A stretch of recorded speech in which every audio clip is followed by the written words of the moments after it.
BRS కు కష్టం వచ్చినప్పుడల్లా చంద్రబాబు నాయుడు గుర్తొస్తాడు సార్ కేసీఆర్. తెలంగాణ ఉద్యమ సమయంలో కూడా చంద్రబాబును బూచిగా చూపెట్టి తెలంగాణ ఉద్యమ స్ఫూర్తిని రగిలించారు.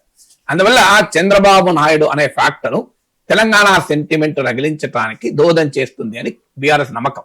కేసీఆర్ ఈ ఫ్యాక్టర్ అనేక సార్లు ఉపయోగించాడు. అందువల్ల ఇప్పుడు మరోసారి చంద్రబాబు నాయుడు తీసుకెళ్తారు. అందుకే నేను మొన్న ప్రెస్ కాన్ఫరెన్స్ లో చంద్రబాబు నాయుడు గేలి చేయడము, ఎగతాళి చేయడము ఇవన్నీ కూడా ఎందుకు చేశాడు? సో చంద్రబాబు నాయుడు గురించి ప్రస్తావన అవసరం లేదు కదా. రేవంత్ రెడ్డి ఇన్వెస్ట్మెంట్ అంతా బోగస్ బబుల్ అని చెప్పొచ్చు, కానీ చంద్రబాబు నాయుడిని పట్టుకొచ్చి చెప్పాడు. చంద్రబాబు నాయుడిని టార్గెట్ చేయడం ద్వారా ఒకే దెబ్బకు అనేక పిట్టలు రాల్చాలనేది బీఆర్ఎస్ లక్ష్యం. ఒక పిట్ ఏంటంటే బీజేపీ. సో చంద్రబాబు నాయుడు నాయకత్వంలోని ఎన్డీఏలో తెలుగుదేశం బీజేపీతో కలిసింది కనుక ఆంధ్రప్రదేశ్ లో తెలంగాణ ప్రయోజనాలకు చంద్రబాబు నాయుడు శత్రువు, అందువల్ల బీజేపీ కూడా శత్రువు. సో తెలంగాణ బీజేపీ చంద్రబాబు నాయుడుతో కలిసింది, తెలంగాణ బీజేపీ చంద్రబాబు నాయుడు చెప్పినట్టు ఇంటది అనేది ఒక దెబ్బ.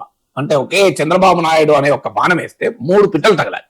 ఒక పిట్ట మీకు బీజేపీ, రెండో పిట్ట రేవంత్ రెడ్డికి తగలాలి. అంటే రేవంత్ కు చంద్రబాబుకు సాన్నిహిత్యం ఉంది కనుక రేవంత్ రెడ్డి మీకు నిజంగా కూడా చంద్రబాబు అభిమానులు తెలుగుదేశం శ్రేణులు రేవంత్ రెడ్డి అంటే ఊగిపోతున్నారు. అవి ఎందుకో తెలియదు, కానీ మీకు ఆంధ్రప్రదేశ్ లో తెలంగాణలోనే కాదు, రేవంత్ రెడ్డికి సిగ్నిఫికెంట్ ఫాలోయింగ్ ఆంధ్రప్రదేశ్ లో ఉంది.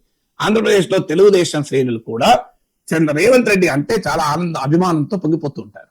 సో అందువల్ల ఆ రేవంత్ రెడ్డి కూడా చంద్రబాబు నాయుడుకు సన్నిహితుడు అనే డైమెన్షన్ ను పట్టుకొచ్చి రెండవ దెబ్బకు ఆ బాణం రెండవ పిట్టగా రేవంత్ రెడ్డిని అటాక్ చేయాలి.